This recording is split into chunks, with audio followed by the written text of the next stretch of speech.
Good morning students. Last class हमने thermodynamics वाले part किए थे इलेक्ट्रोकेमिस्ट्री में, ठीक है। थर्मोडायनेमिक्स में 3 पॉइंट हमने पढ़ा था, ठीक है।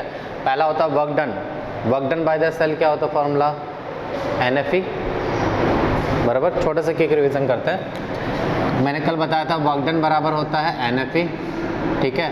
तो वर्क डन मैक्सिमम कितना हो जाएगा आपका NF E0, बताया हुआ ये पहले भी मैंने, ठीक है। तो इसका मतलब गिब्स एनर्जी क्या हो जाएगा माइनस ऑफ वर्क डन, और डेल्टा G0 कितना हो जाएगा minus of work done maximum. ये 2 पॉइंट मैंने कल कवर किए थे, ठीक है। तीसरा पॉइंट था इक्विलिब्रियम कांस्टेंट, ठीक है। इक्विलिब्रियम कांस्टेंट अब जैसे समझो बात को कि ऑक्सीडेशन पोटेंशियल होता है एनोड का, तो क्या होता है धीरे धीरे कंसंट्रेशन एनोड का क्या होता है घटते जाता है। देखो Zm+2 का कंसंट्रेशन क्या होता है बढ़ते जाता है, याद आएगा। तो आयन का कंसंट्रेशन बढ़ने पे ऑक्सीडेशन पोटेंशियल एनोड का क्या होता है घटता था। Oxidation potential of cathode, ion का कंसंट्रेशन बढ़ने पे क्या होगा बढ़ेगा, क्योंकि इधर देखो वो वाला मैंने रिडक्शन पोटेंशियल वाला आपको फॉर्मूला बताया, रिडक्शन पोटेंशियल में चलो इधर ऑक्सीडेशन पोटेंशियल घटेगा तो इधर रिडक्शन पोटेंशियल क्या होगा बढ़ेगा। एक समय पे दोनों क्या आ जाएंगे इक्विलिब्रियम पे आ जाएंगे, बोल सकते हो, ऐसा कुछ नहीं, ऑफलाइन क्लास ही है, ठीक है, वो इधर चलते रहेगा। तो एक समय के बाद क्या आ जाएंगे वो लोग इक्विलिब्रियम पे आ जाएंगे। तो उसके बाद सेल क्या हो जाएगा वर्किंग कंडीशन में, हम बोलते हैं ना सेल डेड हो गया। तो सेल डेड होने का मतलब क्या भाई, ओवरऑल आपका रिएक्शन क्या आ चुका है इक्विलिब्रियम पे आ चुका है। रिएक्शन इक्विलिब्रियम आने के बाद सेल वर्किंग कंडीशन पे नहीं रहेगा। तो ये चीज़ मैंने बताई थी। तो वहाँ से कुछ नहीं, मैंने बस एक फॉर्मूला डिराइव किया था, जैसे ई सेल बराबर ई सेल एट इक्विलिब्रियम क्या होगा जीरो, क्योंकि नेट मोमेंट ही नहीं होगा। तो ई सेल क्या हो जाएगा जीरो, लेकिन क्या E0 सेल जीरो रहेगा नहीं, E0 सेल कभी भी जीरो नहीं होता है। तो अगर मैं नॉन इक्वेशन अप्लाई करूँ तो ई सेल बराबर क्या होता है E0 cell minus 0.059 by shift, एक मिनट जस्ट लेक्चर शेयर करना था यार, भूल गया, एक मिनट।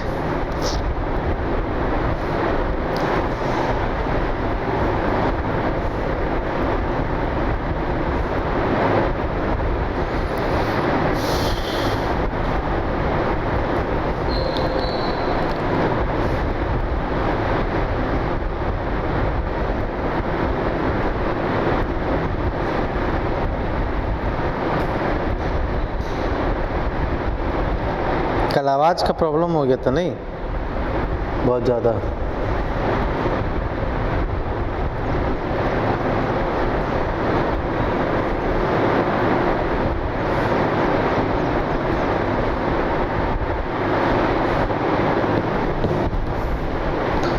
ठीक है। तो क्या बोल रहा था मैं, हाँ इक्विलिब्रियम कांस्टेंट। तो 0.059 by n log of product का पावर स्टैचोमेट्री बाय रिएक्टेंट का पावर स्टैचोमेट्री करते थे हम, स्टैचोमेट्रिक कोफिशिएंट। अब क्या ये रेशियो इक्विलिब्रियम पे था, इस रेशियो को मैं के इक्विलिब्रियम लिख सकता हूँ, प्रोडक्ट बाय रिएक्टेंट का ही तो रेशियो होता है, ये तो जीरो हो गया। तो इसका मतलब E0 सेल बराबर क्या हो जाएगा 0.059 बाय एन लॉग ऑफ के इक्विलिब्रियम। तो यहाँ से के इक्विलिब्रियम का फॉर्मूला आता है 10 का power n E0 cell divided by 0.059। तो ये हमने बस टॉपिक कवर किया था, स्क्वायर फॉर्मूला बेस्ड मैंने क्वेश्चन कराए थे एक एक, ठीक है। तो ये आपको क्वेश्चन में मिला, डोंट वरी। यहाँ से ये आगे का जो पढ़ा रहा हूँ इससे कोई रिलेशन नहीं है, ठीक है। तो नेक्स्ट आगे चीज़ हम बढ़ते हैं, ठीक है। तो एक्चुअली थर्मोडायनेमिक्स वाला ही पार्ट चल रहा है, thermodynamics of the galvanic cell, ये पार्ट चल रहा था। तो ये 3 पॉइंट मैंने कल कवर किए थे, ठीक है। तो नेक्स्ट आता है अब हमारा चौथा पॉइंट है, ठीक है, रिलेशनशिप बिटवीन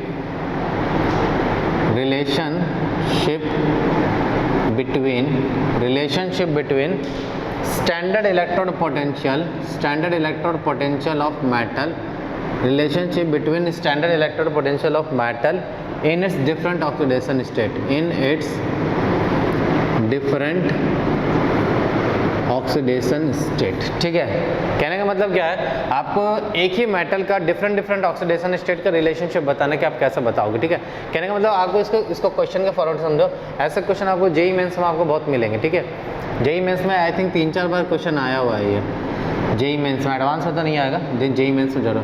जैसे Fe से Fe+2 गया तो इसका E0 जो दिया हुआ, सपोज करो Fe से Fe+2 का दिया हुआ है x, Fe से Fe+3 गया, इसका E0 है Fe से Fe+3 का y और Fe+2 से कहाँ गया Fe+3, इसका E0 है Fe+2 से Fe+3z।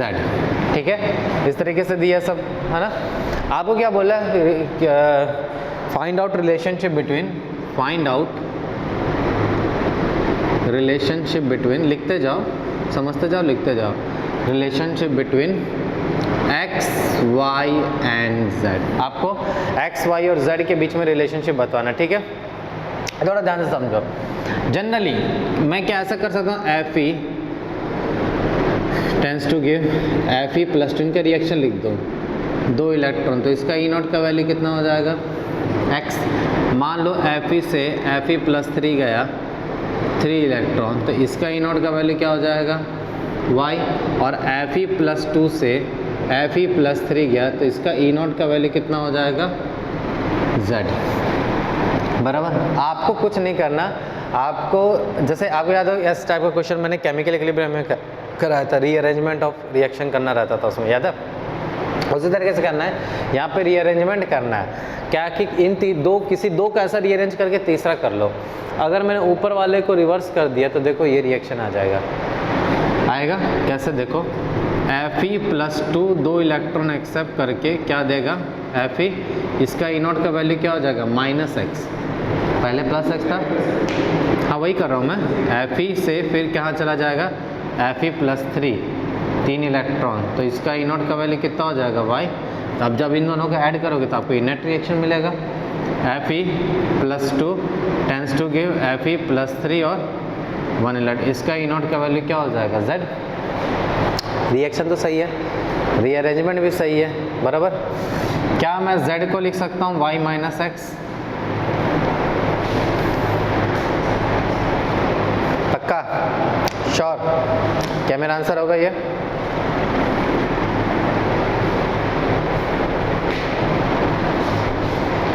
क्यों नहीं लिख सकता वो, मेरा ये प्रोसेस सही है बट ये गलत है मेरा,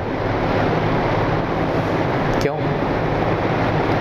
क्या रीज़न है आखिर मैंने इसको गलत माना। प्रोसेस तो सही है, अपना रिएक्शन भी बिल्कुल रीअरेंज हमने सही किया है, लेकिन ये गलत क्यों किया मैंने।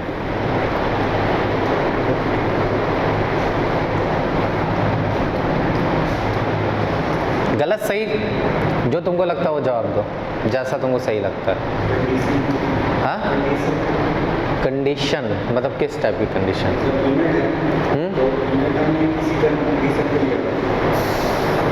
लेट कंडीशन भी सेम रखी मैंने तीनों की।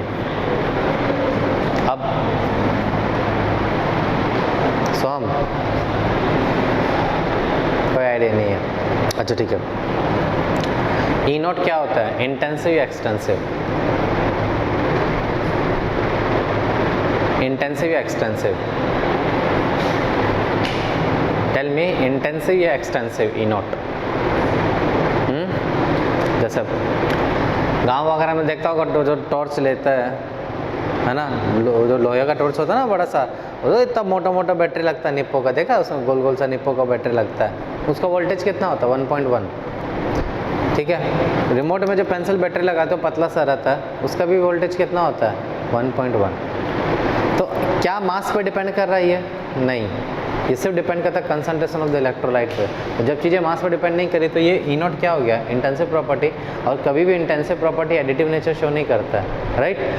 पहला रीज़न तो ये हुआ। दूसरा रीज़न, अब आप याद करो नस्ट इक्वेशन जब मैंने आपको बेटा बताया था तो उसमें मैंने बताया था कि 2 E0 को आप तभी ऐड कर सकते हो जब नेट सेल रिएक्शन में इलेक्ट्रॉन नहीं आना चाहिए, लेकिन ये तो कभी पॉसिबल ही नहीं है, क्योंकि अगर आप इसको रीअरेंज करोगे तो नेट सेल रिएक्शन में इलेक्ट्रॉन तो आएगा, आना तय है। तब हम इसको कैसे सॉल्व करेंगे, तब हम इसको इस फॉर्मूले से डेल्टा G0 वाले फॉर्मूले, क्योंकि गिब्स एनर्जी क्या होती है, एक्सटेंसिव प्रॉपर्टी होता है, तो इसको डेल्टा G0, इसको डेल्टा G0, इनको ऐड करके आपको ये मिलेगा, वहाँ से आपको क्या मिलेगा, E0 के बीच में रिलेशनशिप मिलेगा। समझ में आई बात सबको, कैसे पहला और तीसरा को ऐड करके, पहले तीसरे को ऐड किया मैंने तो Fe+2, Fe से Fe+3 गया, हाँ ठीक है।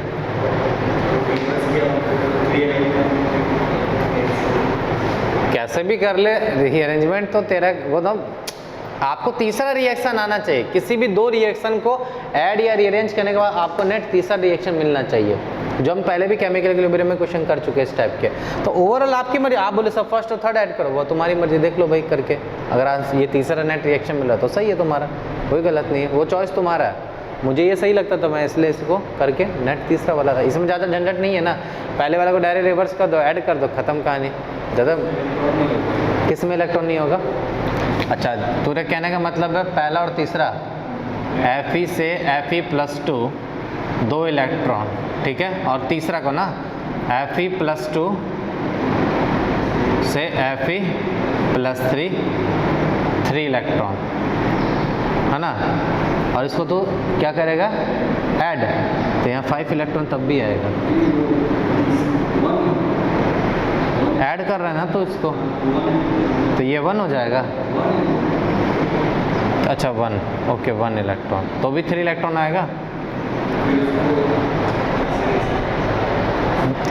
ओवरऑल दो रिएक्शन का ऐड करने पे तीसरा रिएक्शन मिलना चाहिए, तीसरे को तो छेड़ नहीं सकता है, समझ में आया, ये चीज़ है। तुझे रिलेशनशिप बताना है ना। अब तो शाम दाम दंड भेद लगाएगा तो कैसे ना कैसे तो कैंसिल हो ही जाएगा। बोलो सर मेरा तो मोटो ही है कि इसको कैंसिल कर देना, ऐसा नहीं। ओवरऑल दो ही बार आप रीअरेंज कर सकते हो और उसको उसी तरीके से आपको निकालना। समझ में आई बात सबको, ठीक है। अब इसको नहीं करेंगे तो बस मैं लिख देता हूँ, यहाँ पे लिख लो, आप पॉइंट को लिख लो कि cell potential is N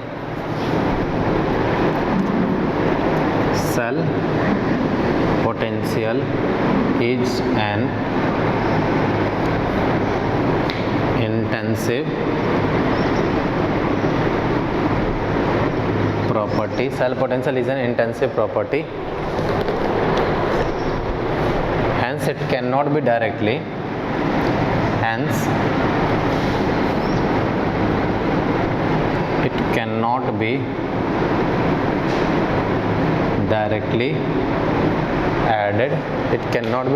added, but delta G naught is an extensive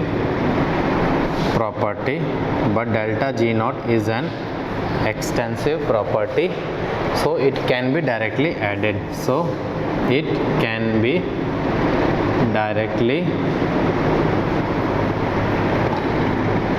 ठीक है। सेल पोटेंशियल इज डायरेक्टली, याद रखना सेल पोटेंशियल का तभी ऐड कर सकते हो जब नेट इलेक्ट्रॉन क्या होना चाहिए, कैंसल आउट होना चाहिए। तो cell potential can directly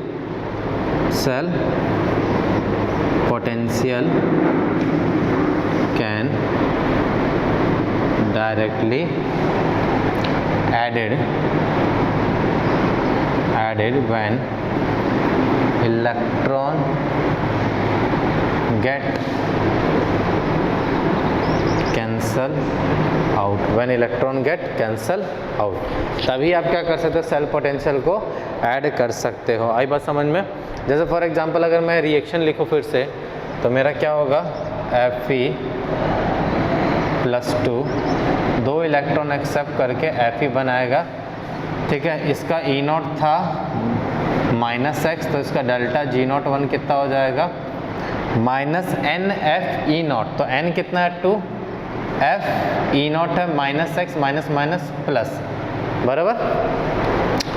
Fe से Fe+3 3 इलेक्ट्रॉन, तो E0 की वैल्यू क्या हो जाएगी, y, बराबर। तो डेल्टा G02 की वैल्यू क्या हो जाएगी, -3Fy NFE0। इन दोनों के ऐड करने पर आपको क्या मिला, Fe कैंसिल आउट हो जाएगा, तो Fe+2 से Fe+3 इलेक्ट्रॉन, +1 इलेक्ट्रॉन, तो इसकी E0 की वैल्यू कितनी है, Z, तो डेल्टा G03 की वैल्यू कितनी हो जाएगी, -FZ, ठीक है। इसका मतलब ये हो, क्या मैं डेल्टा G03 को लिख सकता हूँ delta G01 plus delta G02, तो -FZ बराबर कितना हो जाएगा, 2 2fx minus 3fy, f cancel, minus multiply कर दो तो z बराबर क्या होगा 3y माइनस 2x। समझ में आया पॉइंट?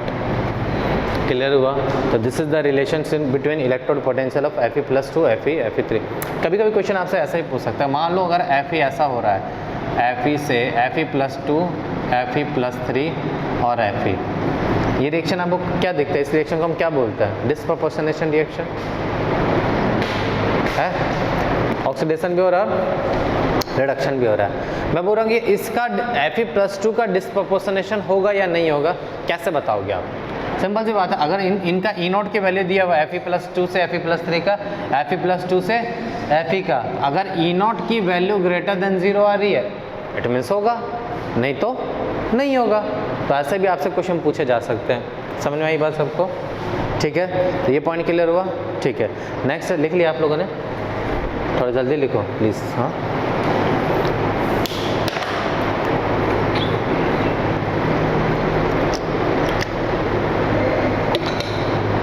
तेरे थप्पड़ मारूंगा मैं, 4 कलर यूज़ किया था। समझ में आया ना? जल्दी जल्दी लिख।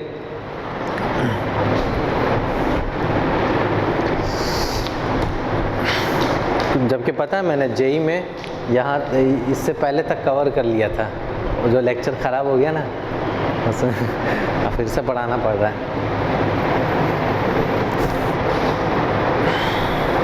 अरे तुमने प्रीवियस ईयर बनाए? न्यूक्लियर का छोड़ दो, बाकी बना लिया। ठीक है, क्योंकि कल डिस्कशन था, कल डिस्कशन किया मैंने, मोर देन 1 तक हो चुका है, सिर्फ सब्जेक्टिव क्वेश्चन बाकी है उनका। तो तुम कल तक, तुम तो खैर डेली आते हो तो पूछ लेना, ठीक है?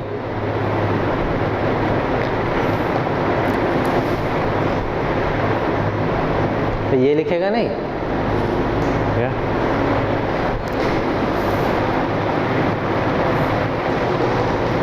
तो टॉपिक हेडिंग लिख देता हूँ मैं, temperature coefficient of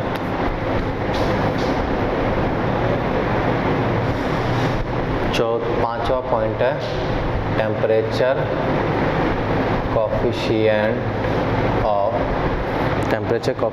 of electrode potential of galvanic cell. ठीक है, temperature coefficient of galvanic cell. ठीक है,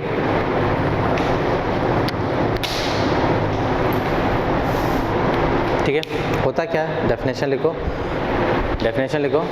variation of electrode potential,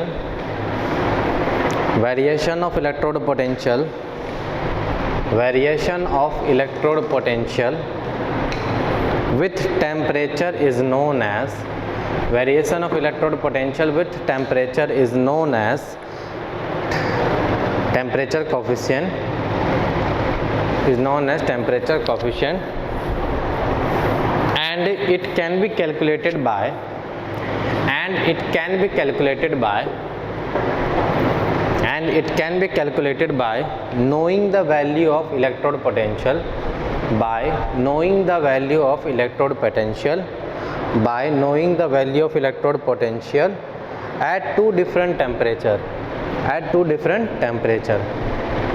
Variation of electrode potential with temperature is known as temperature coefficient, and it can be calculated by knowing the value of electrode potential at two different, मतलब इनके variation को ही different temperature पे electrode potential निकालने को ही हम क्या बोलते हैं? Temperature coefficient. जैसे सपोज करो T1 पे मेरा इलेक्ट्रोड पोटेंशियल क्या था? E1 था, और T2 पे ये थोड़े, अब इसके बाद से जो टॉपिक होंगे ना ये एडवांस पॉइंट ऑफ व्यू से, T2 पे क्या होगा मेरा? E2 होगा। ठीक है, तो ऐसा ऑब्जर्व किया गया है कि dE/dt एट P, ये P का मतलब क्या हो रहा है? कांस्टेंट प्रेशर, ये होता है E2 minus E1 bye T2 minus T1। आया समझ में? ये फॉर्मूला होता है इनका। ठीक है, अब आपको याद होगा डेल्टा G बराबर delta H minus T delta S, ये इक्वेशन बताया था मैंने आपको गिब्स फ्री एनर्जी का, याद होगा आपको। ठीक है, और मुझे पता है डेल्टा G बराबर क्या होता है? माइनस NFE होता है, ये भी मुझे पता है। ठीक है, और एक फॉर्मूला ये भी तो लिख सकता हूँ, डेल्टा जी बराबर डेल्टा एच माइनस और sorry plus T D of delta G by D T at constant P. ठीक है, इस इक्वेशन को हम बोलते हैं गिब्स हेल्महोल्ट्ज। ये मैंने क्या बोला था, ये बहुत हायर स्टडीज़ में आ जाता है ये इक्वेशन, गिब्स हेल्महोल्ट्ज इक्वेशन। शायद मैंने आपको बोला था कि ये मैं छोड़ रहा हूँ क्योंकि ये तुम्हारे सिलेबस में नहीं है ये इक्वेशन। ठीक है, हालांकि ये सिलेबस में नहीं है, बस ये इक्वेशन आप याद रखिएगा। याद क्यों रखिएगा, क्योंकि एक चीज़ हम डिराइव करते हैं गैल्वेनिक सेल और थर्मोडायनेमिक्स का, वो सी इक्वेशन से होता है। ठीक है, तो गिब्स हेल्महोल्ट्ज इक्वेशन बोलते हैं। लेट इस इक्वेशन को मैंने क्या माना, फिर इसे और इसमें बस फर्क कितना ही है, यहाँ माइनस होता है यहाँ प्लस होता है। डेल्टा इसकी जगह क्या लेते हैं, डेल्टा जी का टेम्परेचर के साथ वेरिएशन एट कांस्टेंट टेम्परेचर। देखा जाए तो बेसिकली यहाँ पे यही है, बस ई की जगह हमने डेल्टा जी लिया। बेसिकली गिब्स एनर्जी का वेरिएशन दिया मैंने टेम्परेचर के साथ एट कांस्टेंट प्रेशर। समझ में आई बात सबको। तो अगर मैं बात करूँ sixth heat of the reaction sixth, तो ये चीज़ आपको आपको समझ में आ गई होगी। हीट ऑफ रिएक्शन समझना नहीं है, बेसिकली ये आपको याद रखना है ये इक्वेशन डेल्टा एच। ठीक है, हाँ।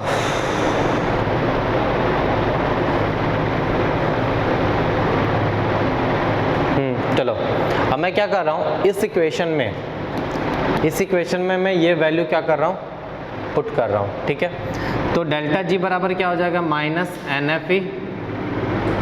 इस इक्वेशन में मैंने क्या किया, इसकी वैल्यू पुट की, plus delta H minus plus T D of N F E by D T at constant P.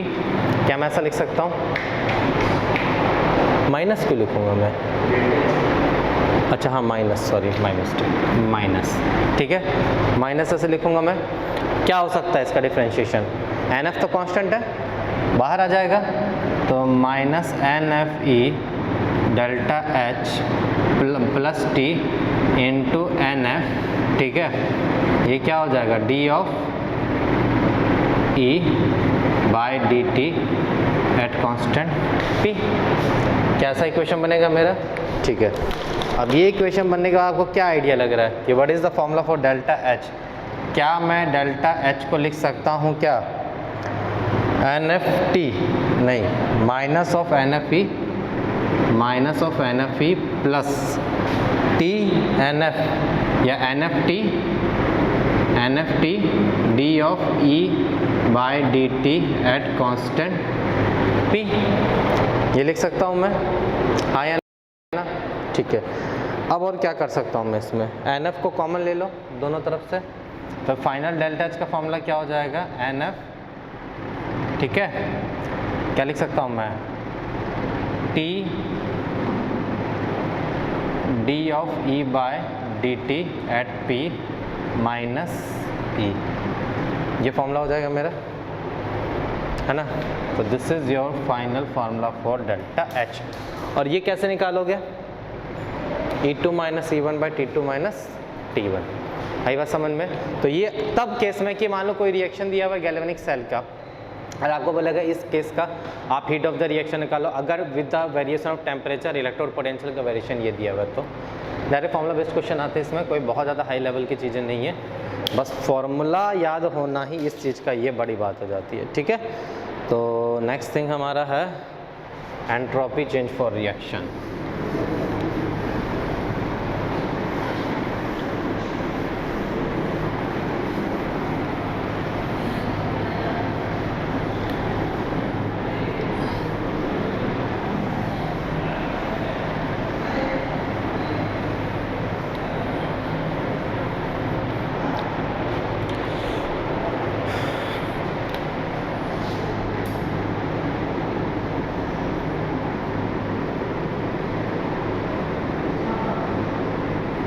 Entropy change of reaction.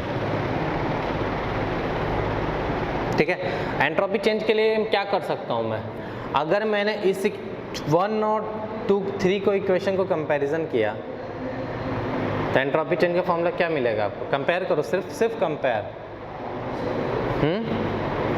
Minus delta S को क्या लिख सकता हूँ मैं, वेरी गुड, क्या, d of delta G by d of d T at constant pressure, क्या मैं ऐसा लिख सकता हूँ, हाँ या ना, ठीक है। और ऊपर से मैं माइनस डेल्टा एस को क्या लिख सकता हूँ, डी ऑफ डेल्टा जी को मैं क्या लिख सकता हूँ, n F E minus n F E by d T at constant P, बराबर। तो क्या मैं माइनस माइनस माइनस प्लस हो जाएगा दोनों तरफ, तो डेल्टा एस का फॉर्मूला मेरे लिए फाइनली क्या होगा, डेल्टा एस का फॉर्मूला होगा n F d of d T T at constant pressure, आया समझ में। तो ये आपका फॉर्मूला हो जाएगा एंट्रोपी चेंज का, ठीक है। तो अब मैं एक पार्ट इलेक्ट्रोकेमिकल सीरीज का, इलेक्ट्रोकेमिकल सीरीज बोल रहा हूँ, इलेक्ट्रोकेमिकल सेल का एक पार्ट जो मैंने बोला था ना इलेक्ट्रोलाइटिक के बाद मैं पढ़ाता हूँ, ठीक है। वो है आपका कौन सा, टाइप्स ऑफ हाफ सेल, जो मैंने पढ़ा था ना, metal ion half cell, oxidation reduction half cell, calomel electrode. तो ये हम 2 लेक्चर के बाद कवर करेंगे इलेक्ट्रोलाइटिक सेल के बाद। तो यहाँ तक चीज़ें समझ में आई, यहाँ तक चीज़ें क्लियर हुई, ठीक है। अब हम जो बात कर रहे हैं इलेक्ट्रोलाइटिक सेल हो, इलेक्ट्रोकेमिकल सेल हो चुका हमारा, अब हम बात करेंगे इलेक्ट्रोलाइटिक सेल। अब इलेक्ट्रोलाइटिक सेल में क्या होता है, इलेक्ट्रिकल एनर्जी से हम क्या जनरेट करते हैं, केमिकल एनर्जी, ठीक है। जो बेसिकली आपने 9-10 में इलेक्ट्रोलिसिस प्रोसेस पढ़ा है ना, इलेक्ट्रोलिसिस प्रोसेस पढ़े होंगे, वो यही है।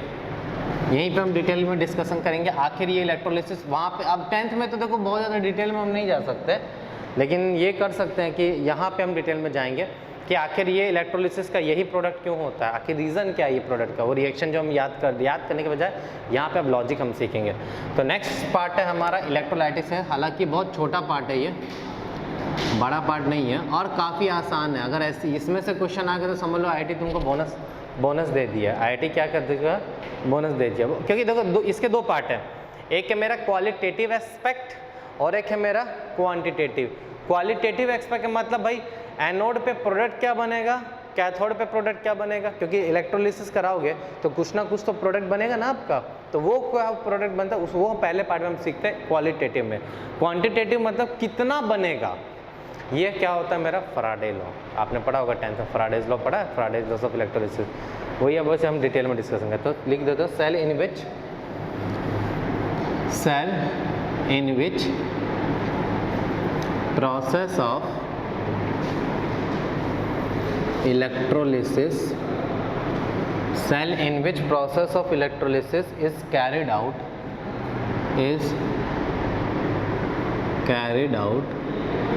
cell in which process of electrolysis carried out is known as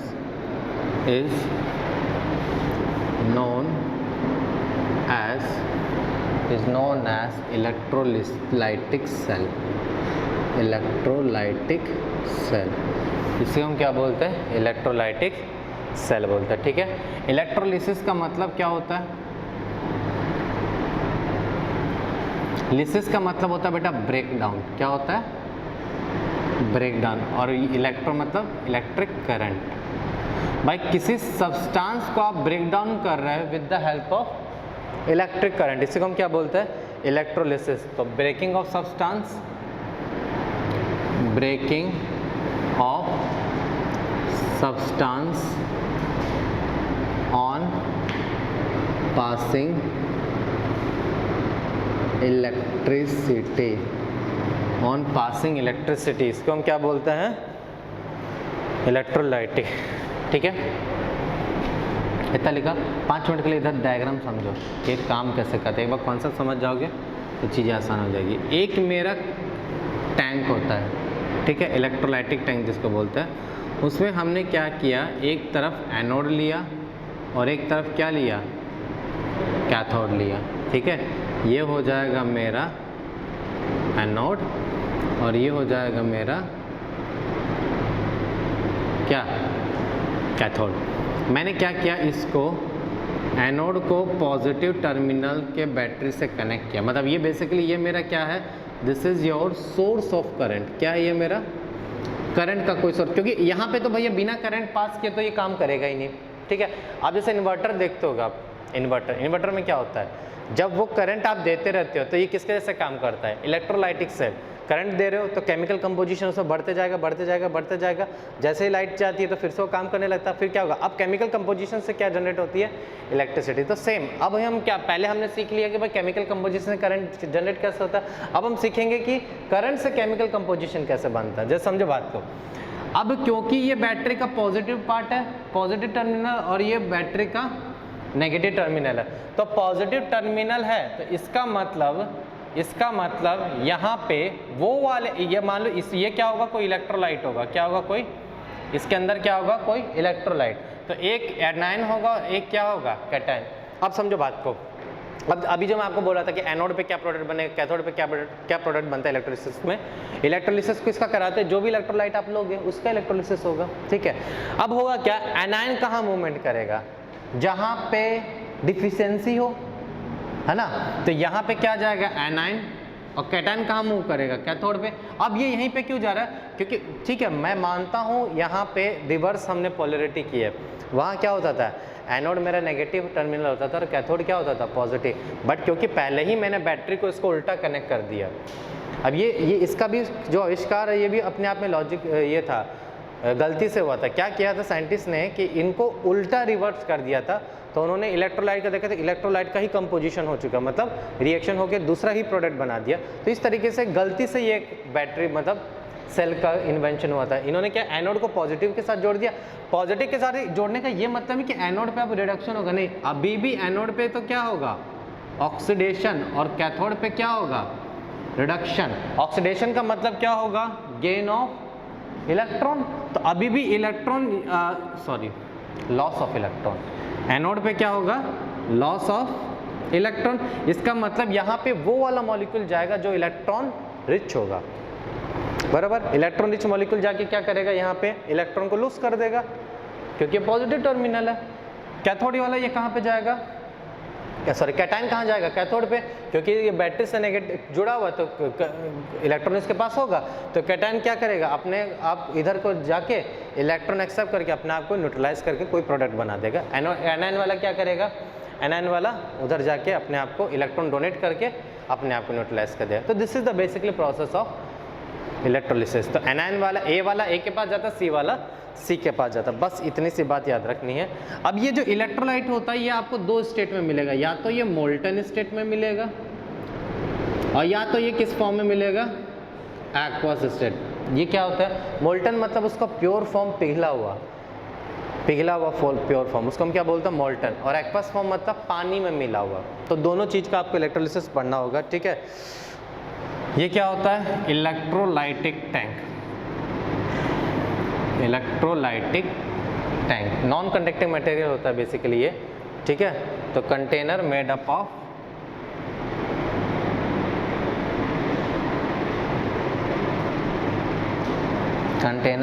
of non conducting material.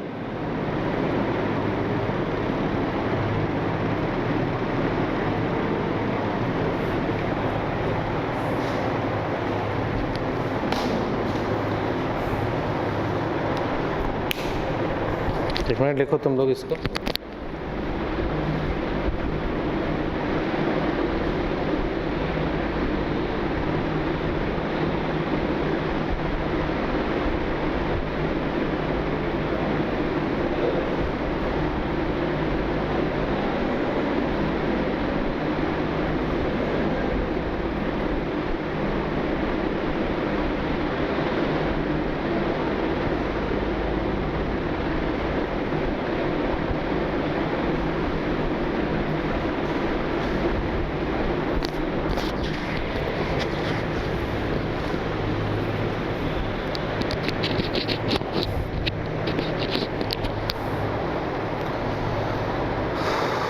तो लिख लिया इसको।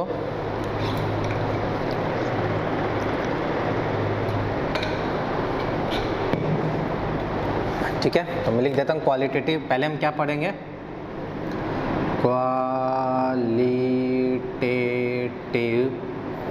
Aspects of electrolysis, qualitative aspects of क्या, electrolysis.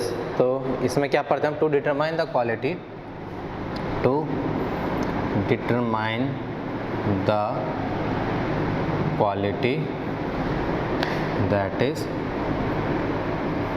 Nature of product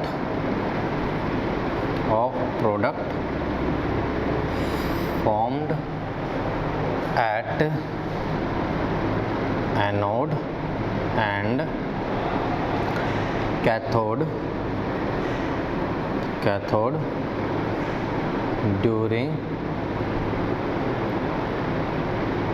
electrolysis, as well as to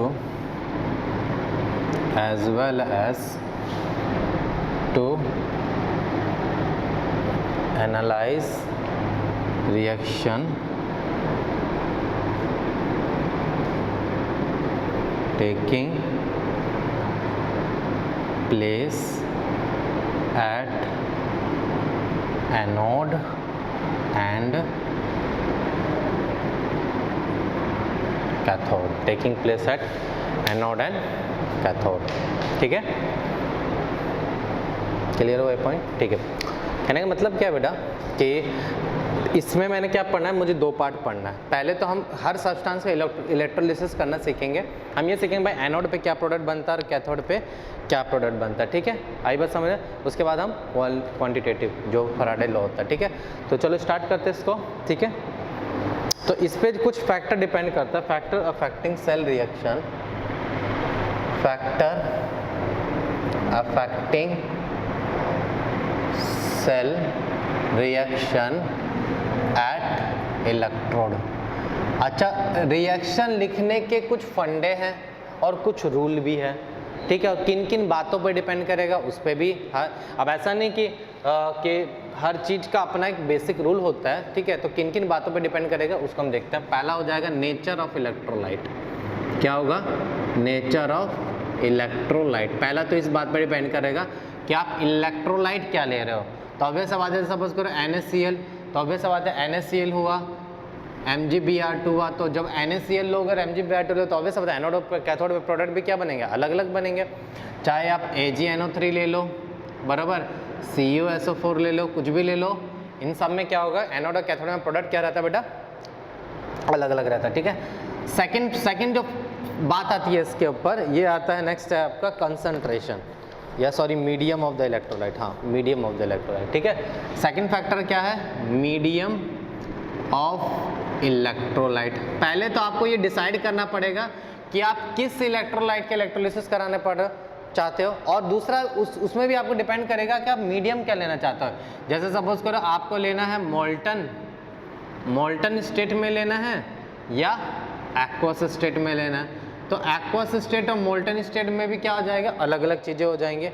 ठीक है, हो सकता है मोल्टन स्टेट में क्या होता है, एक कैटायन होता है और एक ही क्या होता है, एनायन, बराबर। जैसे मोल्टन NaCl लिया, तो मोल्टन NaCl के फॉर्म में उस पूरे सॉल्यूशन में कैटायन कितना रहा, सिर्फ एक Na+, और एनायन कितना रहा, सिर्फ एक Cl-। लेकिन एक्वस NaCl के फॉर्म में बात करूँ तो कितने कैटायन होंगे मेरे पास, 2, H+ और Na+, तो 2 कैटायन हो जाएंगे, मिनिमम 2 होंगे, हो सकता है 2 से ज़्यादा भी हो जाए, that depend upon the electrolyte. तो मिनिमम 2 होंगे और 2 मिनिमम क्या होंगे, एनायन। इसमें तो कोई दो राय की बात नहीं है। ठीक है, अब आपने जैसे एक्वस ले लिया, ठीक है, तो तीसरा इस बात पे डिपेंड करेगा कि आपने उसका कंसंट्रेशन कितना लिया, कंसंट्रेशन ऑफ इलेक्ट्रोलाइट। ठीक है, या तो आपने सॉल्यूशन कैसा बनाया है, कंसंट्रेटेड NaCl बनाया है, या तो आपने कैसा बनाया, डाइल्यूट NaCl बनाया हो। मतलब कोई भी इलेक्ट्रोलाइट, मैंने एग्जांपल दिया। जब कुछ ना दिया जाए तब हम क्या मानते हैं, कुछ नहीं दिया जाएगा, मान लो सिर्फ एक्वस NaCl दिया जाएगा, तो एक्वस में दोनों हो सकता है, कंसंट्रेटेड भी हो सकता है, डाइल्यूट भी हो सकता है, तब आप क्या मानोगे, कंसंट्रेटेड। बाय डिफॉल्ट कुछ ना दिया जाए तो बाय डिफॉल्ट आपको क्या मानना है, कंसंट्रेटेड NaCl। और दोनों के केस अलग अलग होते हैं। दोनों के केस में एनोड और कैथोड प्रोडक्ट क्या हो जाएगा, अलग अलग हो जाता है। ठीक है, चौथा फैक्टर जो डिपेंड करता है, चार्ज डेंसिटी। चार्ज डेंसिटी का ये अपना ही एक अलग ही ये है, charge density flow during electrolysis. तो ये एक स्पेशल केस है जो हम पढ़ते हैं डाइल्यूट H2SO4 में। किसमें? डाइल्यूट H2SO4 में ये केस। जैसे आयनिक मन में कैसे केस पढ़ा था, पहले एसिड का पढ़ा, फिर बेस का पढ़ा, फिर सॉल्ट का पढ़ा, उसी तरीके से हर केसेस पढ़ना। पहले हम किसका सीखेंगे? NaCl का। बस इलेक्ट्रोलाइट पहले कोई भी एक सेलेक्ट कर लो, उसमें फिर ये केसेस बन जाए। पहले मैंने मोल्टन का सीखूंगा, फिर मैं एक्वस का, एक्वस में भी पहले किसका?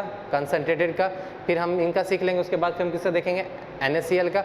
उसके बाद ये सब खत्म हो जाएगा। उसके बाद एक ये अलग ही केस है, H2SO4 का एक अलग केस होता है, इसलिए वो भी मैंने एक फैक्टर में ही ले लिया कि इन बातों पे भी डिपेंड करेगा। पांचवा केस है आपका nature of electrode. Nature of electrode, ठीक है। अब यहाँ पे देखो इलेक्ट्रोलिसिस में आपको दो बातें याद रखनी पड़े। आपको ये भी देखना पड़ेगा कि इलेक्ट्रोड आपका कैसे टाइप का, इनर्ट इलेक्ट्रोड है या एक्टिव। इनर्ट इलेक्ट्रोड है तो भैया सिर्फ वो क्या करेगा? कैरी करने का काम करे। लेकिन अगर वो एक्टिव इलेक्ट्रोड है तो वो क्या करेगा? खुद भी पार्टिसिपेट करेगा इलेक्ट्रोलिसिस में। तो इस पे भी डिपेंड करता है। तो पहला केस मोल्टन, मोल्टन के बाद एक्वस, एक्वस में पहला कंसनट्रेटेड, उसके बाद डाइल्यूट, उसके बाद ये, और लास्ट में हम देखेंगे है यूजिंग एक्टिव इलेक्ट्रोड कि एक्टिव इलेक्ट्रोड यूज करने पे क्या होता है। तो इसमें पहला आ जाता है इनर्ट इलेक्ट्रोड। इनर्ट इलेक्ट्रोड क्या होता है भैया? Electrode which does not participate, electrode which does not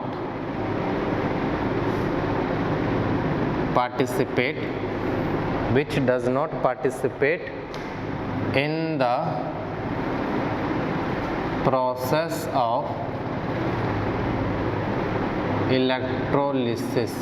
in the process of electrolysis, तो वो क्या हो जाएगा? Inert electrode. इसका एग्जाम्पल क्या हो जाएगा? प्लैटिनम कार्बन या ग्रेफाइट रोड, जिसको आप बोलते हैं ना, ग्रेफाइट रोड। पेंसिल बैटर को तोड़ा है कभी? तोड़ा है? क्या निकला? देखो काला सा कार्बन रोड निकलता है, वो ग्रेफाइट रोड होता है। वो पार्टिसिपेट नहीं करता है, वो सिर्फ क्या करता है? ट्रांसफर करने का काम करता है, ठीक है। सेकंड हो जाएगा आपका एक्टिव इलेक्ट्रोड। एक्टिव इलेक्ट्रोड क्या होता है भैया? इलेक्ट्रोड विच पार्टिसिपेट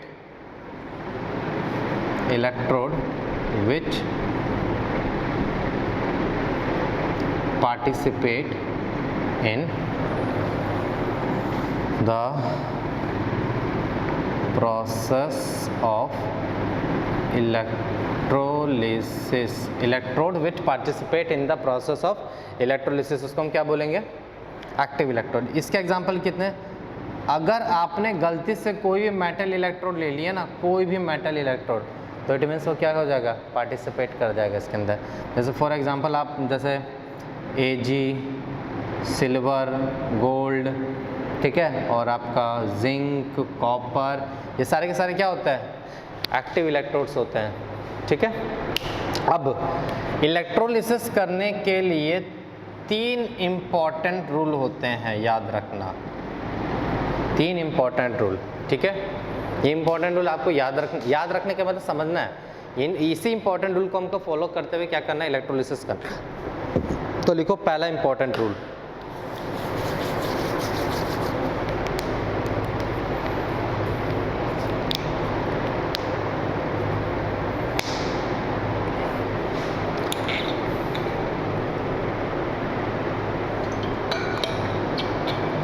unless otherwise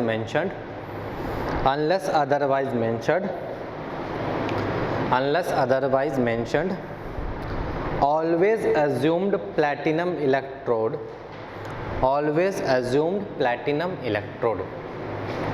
क्या मतलब समझे? जब तक कुछ ना दिया जाए तब तक हमेशा क्या मानोगे हम? Platinum electrode. क्या मानेंगे हम? Platinum electrode. समझ में आया? दूसरा important rule, always analyze anode reaction first।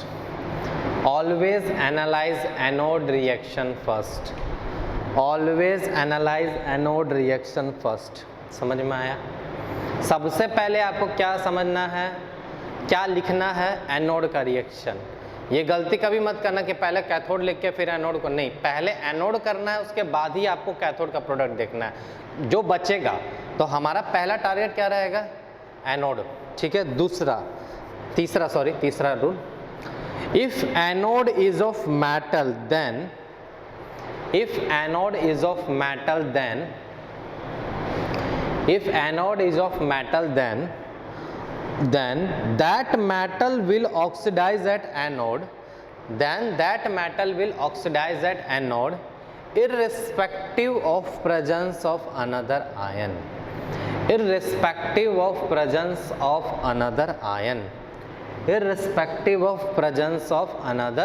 ion, ठीक है।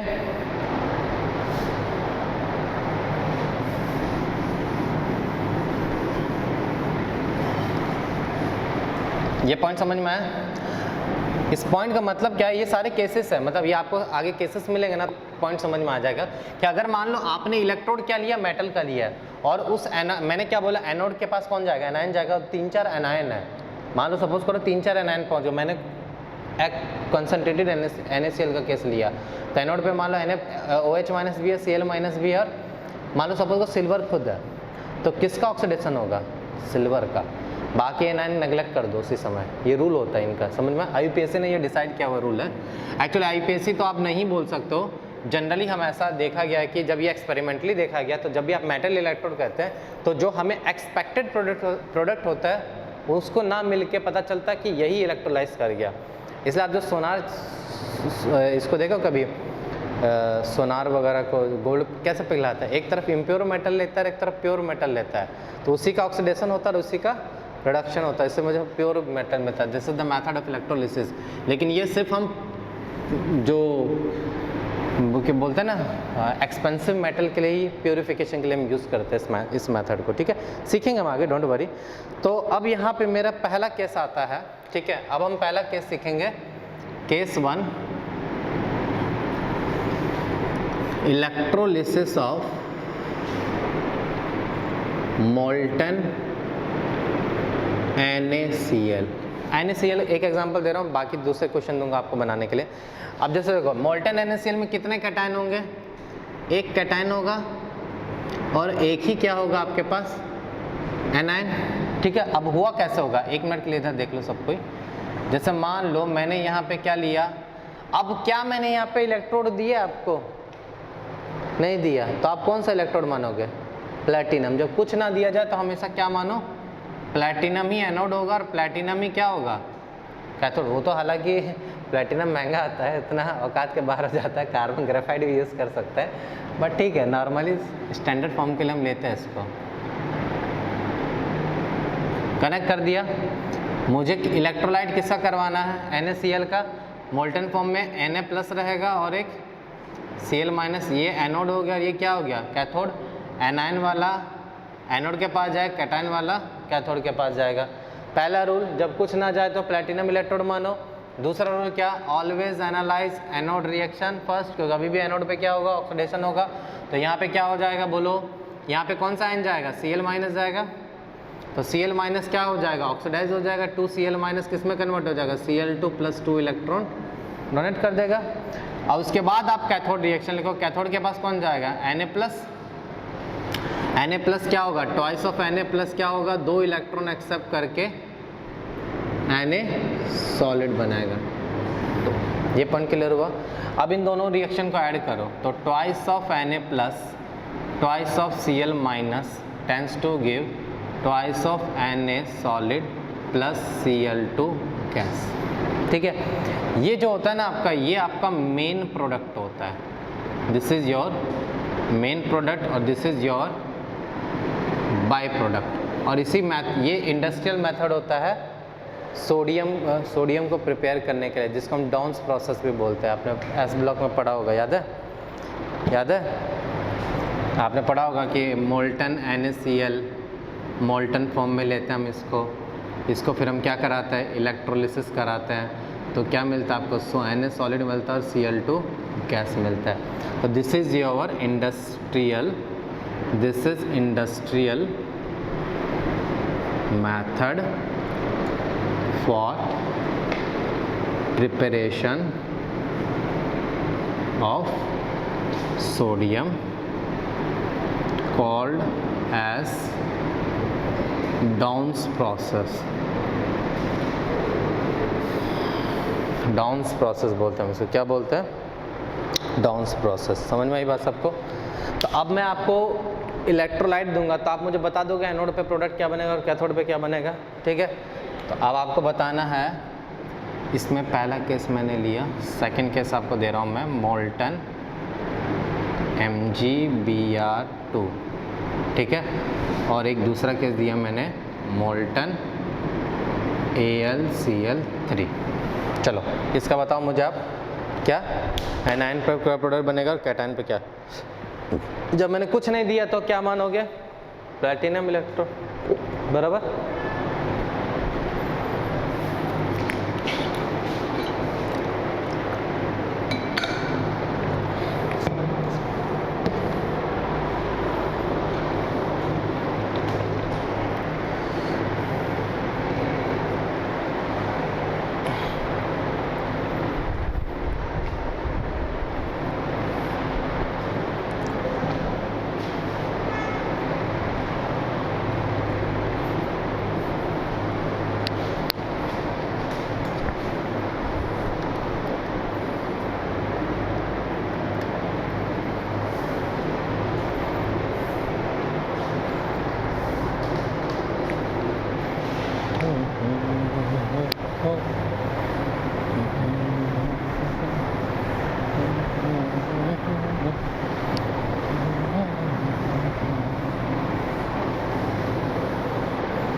डायग्राम बनाने की ज़रूरत नहीं है, डायरेक्ट आंसर भी बता सकते हो।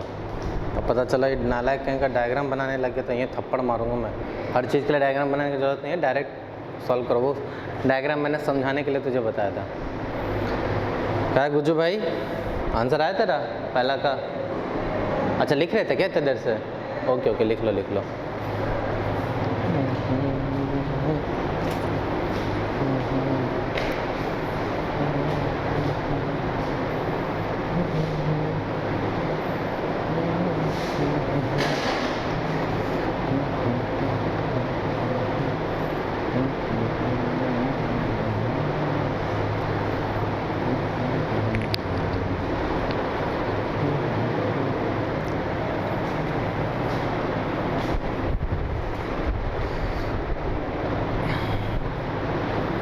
हुआ अभिनव, क्या है आंसर बताओ?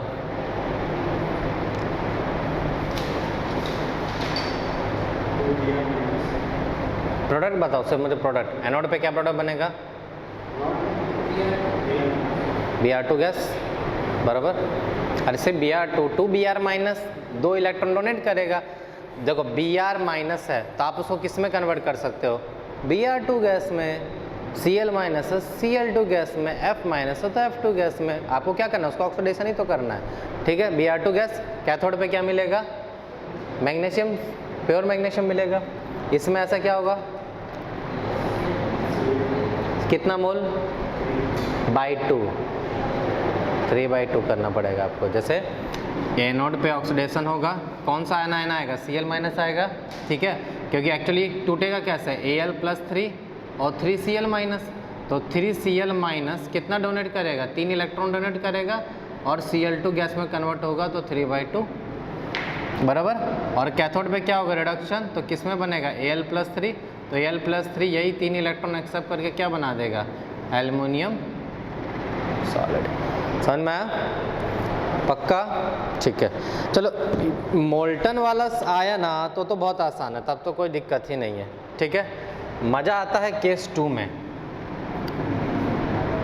ठीक है? केस 2 क्या हो जाता है मेरा? Electrolysis of aqueous salt. Electrolysis of aqueous salt, ये मेरा क्या है? केस 2 है। अब एक्वस सॉल्ट में भी किसका आपको केस लेना है? पहला केस क्या हो जाएगा? कंसंट्रेशन का। एक्वस तो भाई दो बात होंगी, या तो कंसंट्रेटेड होगा तो डाइल्यूट होगा। अच्छा, इसमें क्या होगा, एक तो आपके पास H2O होगा, भाई जरूरी थोड़ी ना वाटर सारा का सारा H+ में और OH- में भी कन्वर्ट हो सकता है कुछ H+ होगा, कुछ OH-, कुछ वाटर के फॉर्मेट में रहेगा। मिनिमम कितने कैटायन रहेंगे, मिनिमम 2 कैटायन रहेंगे इसके पास, और मिनिमम कितने एनायन रहेंगे, मिनिमम 2 एनायन, और 2 कैटायन मिनिमम, 2 एनायन मिनिमम, और वाटर होगा। ठीक है, तो अब इसमें हम पहला केस देख रहे हैं, इलेक्ट्रोलिसिस ऑफ, ठीक है, एक्वस NaCl। ठीक है, इलेक्ट्रोलिसिस ऑफ एक्वस NaCl। उसमें भी केस कौन सा पहला है मेरा, कंसंट्रेटेड NaCl के बारे में हम ले रहे हैं। किसके बारे में ले रहे हैं, कंसंट्रेटेड NaCl। तो कंसंट्रेटेड NaCl आपने कोई सॉल्यूशन बनाया, आपके पास एनायन कौन कौन सा है, NaCl किस में टूटेगा, NaCl तो भैया Na+ और Cl- में रहेगा। H2O किस फॉर्मेट में रहेगा, H+ और OH-, कुछ वाटर मॉलिक्यूल, सब नहीं कुछ। तो जैसे अगर मैं बात करूं, एक बस लास्ट डायग्राम बनाता हूं समझाने के लिए, कि जैसे अगर मान लो आपको यहाँ पे अभी भी इलेक्ट्रोड मैंने क्या लिया है, प्लैटिनम में लिया, इसको मैंने क्या किया, बैटरी से क्या किया, मैंने कनेक्ट कर दिया बैटरी से। ठीक है, बैटरी से कनेक्ट करने के बाद यहाँ पे मैं कौन सा सॉल्यूशन ले रहा हूँ, यहाँ पे मैं ले रहा हूँ उसको एक्वस NaCl। तो कौन कौन सा एनायन है, Na+ है, Cl- है, H+ है, OH- है, और H2O है। ठीक है, Na+ कहाँ जाएगा, ये कौन सा है मेरा कैथोड, ये कौन सा है मेरा एनोड। Na+ कहाँ जाएगा, चलो बताओ, Na+ कहाँ जाएगा, Na+ कैथोड के पास, Cl- एनोड के पास, H+ कैथोड के पास, OH-, इसके बाद वाटर दोनों जगह जा सकता है, ये खासियत है। अब वाटर दोनों जगह, भाई ऑक्सीडाइज भी कर सकता है, रिड्यूस भी कर सकता है, इसको क्या है, इसको तो किसी से रिलेशन ही नहीं है ना। ये ऑक्सीडाइज करके क्या दे सकता है, हाइड्रोजन भी दे, सॉरी ऑक्सीडाइज करके O2 गैस भी दे सकता है, और रिड्यूस करके H2 गैस भी दे सकता है। तो जनरली मैं कभी भी आपको ये प्रेफरेंस नहीं दूंगा, क्योंकि जनरली या तो आप H+ को रिड्यूस कराओ, या तो OH- को ऑक्सीडाइज कराओ, मीनिंग वही है। ओवरऑल OH- को ऑक्सीडाइज कराने पर आपको क्या मिलेगा, O2 गैस, H+ को रिड्यूस करने पर क्या मिलेगा, हाइड्रोजन गैस, और वाटर को भी यही कराओगे तो आपको यही मिलेगा। जनरली इनका रिएक्शन क्या होता है, रिएक्शन में लिख देता हूँ, रिएक्शन बस याद रखना। ठीक है, एनोड पे क्या अगर ये हुआ तो ट्वाइस ऑफ H2O, ये क्या देगा, O2 gas plus 4H+ plus 4 electron. ठीक है, और अगर ये कैथोड पे हुआ तो 2H2O प्लस 2 इलेक्ट्रॉन क्या देगा, ये H2 गैस प्लस 2OH-। ठीक है, मीनिंग वही है। तो अगर कभी लिखा हुआ रहे तो इसका मतलब ये समझ लेना कि यहाँ पे ओवरऑल H+ का रिड्यूस होके हाइड्रोजन बन रहा है, उधर में क्या मिल रहा है, OH- ऑक्सीजन करके O2 गैस मिल रहा है। इसलिए कभी कभी वाटर ले लेता है, हालांकि नहीं भी लोगे तो चल जाता है काम, ऐसा कोई ज़रूरी नहीं है। ठीक है, अब मैंने क्या बोला भाई, प्लैटिनम इलेक्ट्रोड ले लिया, पहला रूल हो गया। अब हमें हमको क्या करना है, एनोड का रिएक्शन सबसे पहले लिखना। अब एक बात बताओ, एनोड पे तो क्या होगा, ऑक्सीडेशन, कैथोड पे क्या होगा मेरा, रिडक्शन। एनोड पे कौन कौन सा एन की अवेलेबिलिटी है, OH- है, Cl- है, और वाटर भी है। दूसरा क्या है, H+ है, Na+ है, और वाटर भी है। देखो मोल्टन वाला क्यों आसान था, क्यों एक ही था वहाँ पे, तो जो था वही जाके क्या हो जाएगा, अपना इलेक्ट्रॉन गैस लूज करके या गेन करके अपने आप को न्यूट्रल कर देगा। अब यहाँ प्रेफरेंस आप किसको दोगे, कौन ऑक्सीडाइज करेगा, पहले कैसे डिसाइड करेंगे हम। डिसाइड करने के लिए कल ही के टॉपिक में मैंने पढ़ाया आपको, परसों के टॉपिक में ECS बताया था, इलेक्ट्रोकेमिकल सीरीज। बस सिंपल सी बात है, एनोड पे वो पहले ऑक्सीडाइज करेगा जिसका ऑक्सीडेशन पोटेंशियल ज़्यादा, कैथोड पे वो रिड्यूस करेगा जिसका रिडक्शन पोटेंशियल ज़्यादा। तो सिंपल सा, आपको पूरा ECS याद करने की ज़रूरत नहीं है, जो मैं लिख रहा हूँ उतना कर लो, काम हो जाएगा पूरा इलेक्ट्रोकेमिस्ट्री में अपना। ठीक है, तो ली ना ZnFH ठीक है, CuAg Cl minus OH minus Cl minus OH minus NO3 minus SO4 2 minus और F माइनस। ठीक है, ये मेरा ECS है। गौरतलब की बात यह है, हाइड्रोजन के ऊपर सारे क्या है, मेटल्स है। हाइड्रोजन के नीचे सिर्फ दो ही मेटल है, याद रखना, कॉपर और सिल्वर। Is that clear? ये पॉइंट क्लियर हुआ?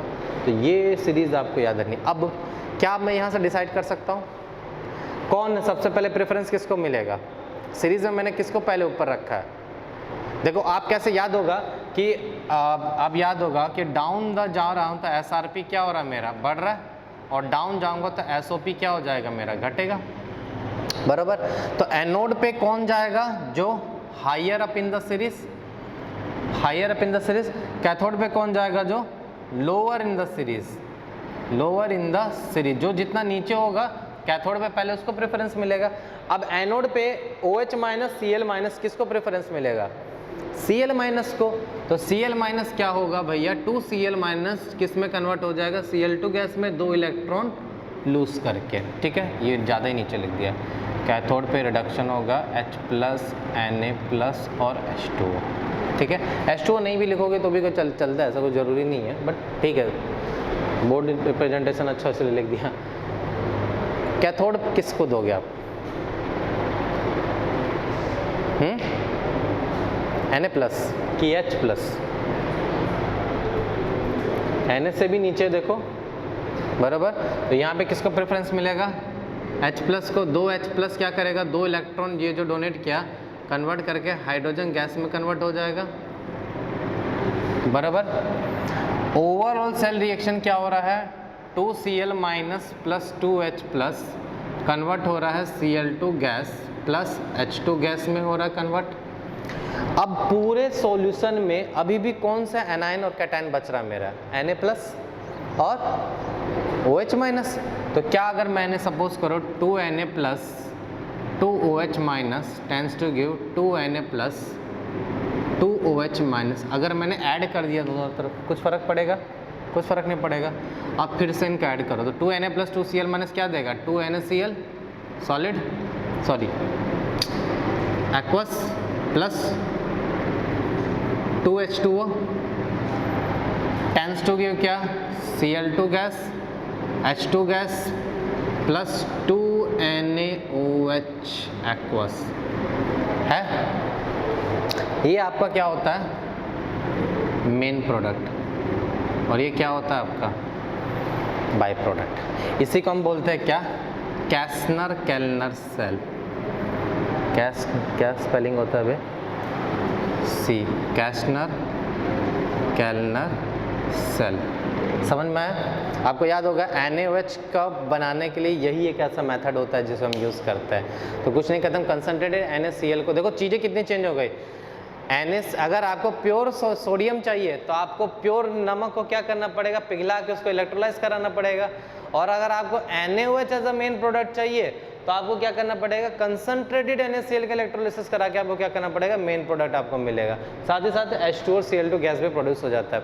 ओवरऑल 4 बातें आपको सीखने मिली, क्या कि भाई एनोड पे वो एनायन जाएगा जिसका ऑक्सीडेशन पोटेंशियल सीरीज में सबसे ज़्यादा, जो जितना ऊपर रहेगा वो पहले ऑक्सीडाइज करेगा। दूसरा, यहाँ पे हमने क्या देखा, कैथोड पे वो जाएगा जो सबसे नीचे रहेगा। ये 2 बात हो गई। तीसरी बात क्या है, ओवरऑल इस सॉल्यूशन में H प्लस का कंसंट्रेशन क्या हो रहा है, घट रहा है। देखो धीरे, क्योंकि H प्लस कंटिन्यूसली क्या होते जाएगा, इलेक्ट्रोलाइज होते जाएगा। तो OH माइनस का कंसंट्रेशन क्या होगा, बढ़ेगा, कि overall H plus into OH minus equal to KW change कर नहीं सकता। तो H प्लस घट रहा है तो OH माइनस अपने आप को क्या करेगा, बढ़ाएगा। OH माइनस बढ़ाए तो POH की वैल्यू क्या होगी, घटेगी या बढ़ेगी, घटती है। PH और POH अलग अलग इनवर्स रिलेशन शो करता है। तो POH की वैल्यू घटी तो PH की वैल्यू क्या होगी, बढ़ेगी। तो ओवरऑल आप देख रहे हो सॉल्यूशन मेरा किस नेचर का रहेगा, बेसिक नेचर का रहेगा। आई बस समझे। एक बात और हमें सीखने मिली, क्या, Na प्लस के कंसंट्रेशन को कोई फर्क नहीं पड़ेगा, जितना Na प्लस यहाँ पे था उतना ही Na प्लस आपको यहाँ पे भी मिलेगा। तो ये ओवरऑल इस बात को हमें सीखने मिली। तो अब आप कर सकते हो अब आप मैं कोई भी एक्वस कंसनट्रेटेड इलेक्ट्रोलाइट दूंगा, बना सकते हो एनोड कैथोड। बस आपको ये रियलाइज, देखो एडवांस में क्वेश्चन कैसा बनता है, सिर्फ तुमको इलेक्ट्रोलिसिस करने देगा। इलेक्ट्रोलिसिस क्या बोलेगा, भाई इतना प्रोडक्ट बना है ये, तो बताओ कितना वेट बनेगा। तो उसके लिए पहले तो आपको एनालाइज करो, और जब तक आप एनालाइज नहीं करोगे तब तक आप एन फैक्टर नहीं बता सकते। भाई Cl2 का एन फैक्टर कितना होगा, Cl2 से Cl माइनस कितना एन फैक्टर हुआ इसका, दो इलेक्ट्रॉन है ना यहाँ पे, तो दो एन फैक्टर होगा इसका भी कितना एन फैक्टर होगा, दो इलेक्ट्रॉन एक्सेप्ट कर रहा है H+ का भी। समझ में आ रही बात आपको क्या बोलना चाह रहा हूँ। तो इसलिए पहले हम क्वालिटेटिव सीखते हैं कि हमें पता होना चाहिए कि क्या प्रोडक्ट बन रहा है, कितना बन रहा है, वो तो आसान से फॉर्मूले से पुट करके निकालना। तो ये पॉइंट समझ में आया, ठीक है, इसको लिख लो जल्दी से। तो पीएच सॉल्यूशन का घटा या बढ़ा, बढ़ा क्यों, आप इधर देखो, इधर पीएच इनिशियली कितना था 7 था, और यहाँ पे आपको पीएच क्या मिल रहा है, ग्रेटर देन 7। समझा, पीएच और द सॉल्यूशन बढ़ गया मेरा।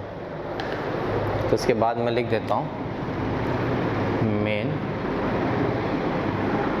postulates of NaCl, main postulates of NaCl। पहला क्या है भैया, NaCl का इलेक्ट्रोलिसिस करने पे क्या बोल रहा है, NaOH is obtained as main product, NaOH is obtained as a main product, ठीक है। दूसरा क्या मिलेगा, कितना टाइम हो, 1 घंटा, H2 NCl2 gas will obtained as byproduct, ठीक है। तीसरा पॉइंट क्या हो जाएगा, कंसंट्रेशन ऑफ NaCl डिक्रीजेस, ठीक है। NaCl का कंसंट्रेशन क्या हो जाएगा, घट जाएगा, but concentration of Na+ remain same, ठीक है। ड्यूरिंग इलेक्ट्रोलिसिस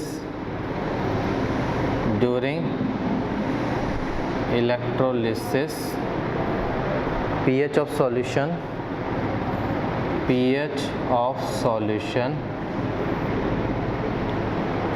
continuously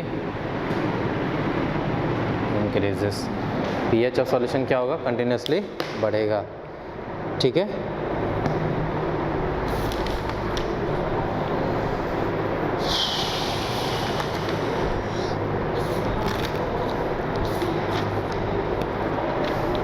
चलो, तो यहाँ तक समझ में आया, तो आज यहीं पे ख़त्म करते हैं अपने टॉपिक को, ठीक है।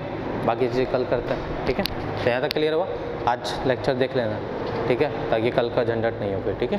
चलो, वैसे हालांकि कोई पुराना कोई यूज़ नहीं है, तो काम चल जाएगा, बट देख लो, काम ख़त्म करो, बेटर रहेगा। पहले चलो क्लास, ठीक है। Thank you very much.